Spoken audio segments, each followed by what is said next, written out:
तो बिहार सरकार ने हाल ही में एक ऐसा बजट पेश किया है जो थोड़ा चौंकाने वाला है। मतलब कमाई से कहीं ज्यादा का खर्चा। तो सवाल यही उठता है कि क्या ये एक सोचा समझा राजनीतिक दांव है या फिर एक बहुत बड़ा वित्तीय जुआ। चलिए इस पूरी पहेली को समझने की कोशिश करते हैं। अब देखिए, ये सवाल सुनने में तो बड़ा सीधा लगता है ना? लेकिन इसका जवाब उतना आसान नहीं है।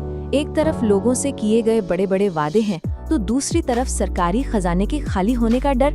आखिर इस पूरे हिसाब किताब के पीछे का सच क्या है, आइए जानते हैं। 91,000 करोड़ रुपए, जी हाँ, उससे भी ज्यादा। और ये पैसा, ध्यान रहे, राज्य के मेन बजट के ऊपर है अलग से।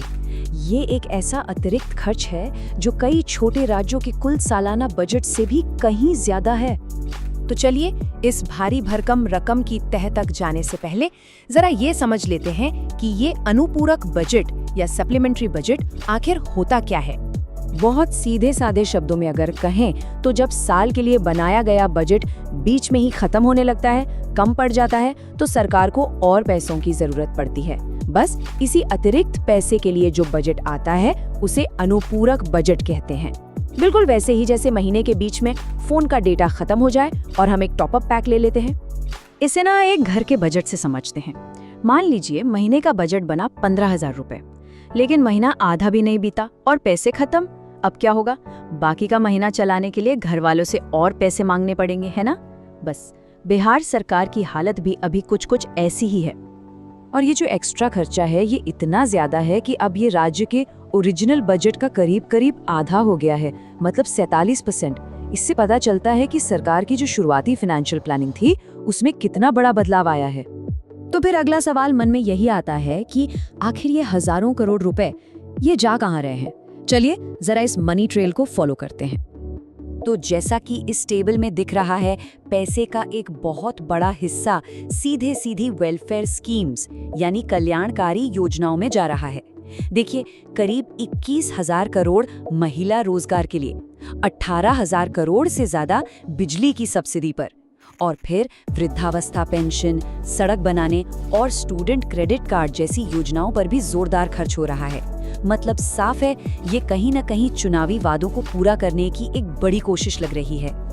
अब सरकार का तर्क भी सीधा है। उनका कहना है कि इससे जन कल्याण को प्राथमिकता मिल रही है, गांव की अर्थव्यवस्था में पैसा जा रहा है, और खास तौर पर उनका जो महिला वोट बैंक है वो और मजबूत हो रहा है।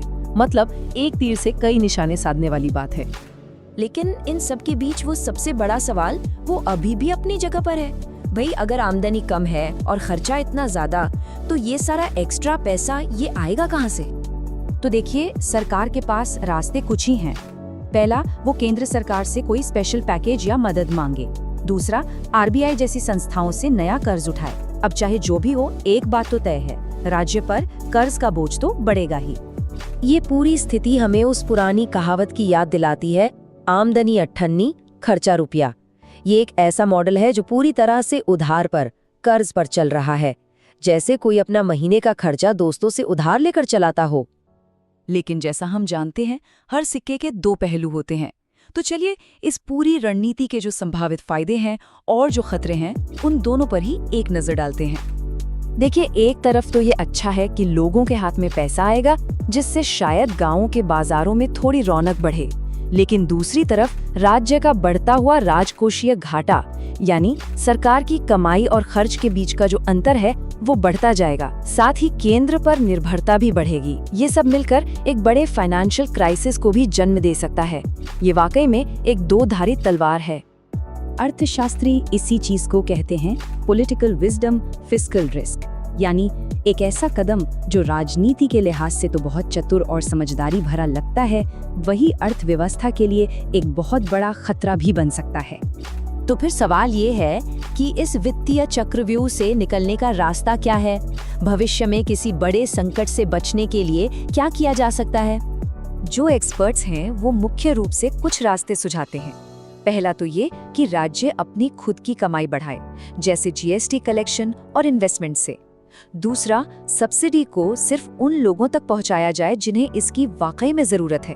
और तीसरा, जो योजनाएं ठीक से काम नहीं कर रही हैं उन्हें बंद किया जाए ताकि फिजूल खर्ची रुके। तो आखिर में हम इसी सवाल पर आकर रुकते हैं, क्या जनता की भलाई का रास्ता हमेशा ही ऐसे वित्तीय जोखिम से होकर गुजरना चाहिए, या फिर विकास और वित्तीय अनुशासन के बीच एक संतुलन बनाने का कोई बेहतर तरीका भी हो सकता है? ये एक ऐसा सवाल है जिस पर हम सबको सोचने की जरूरत है।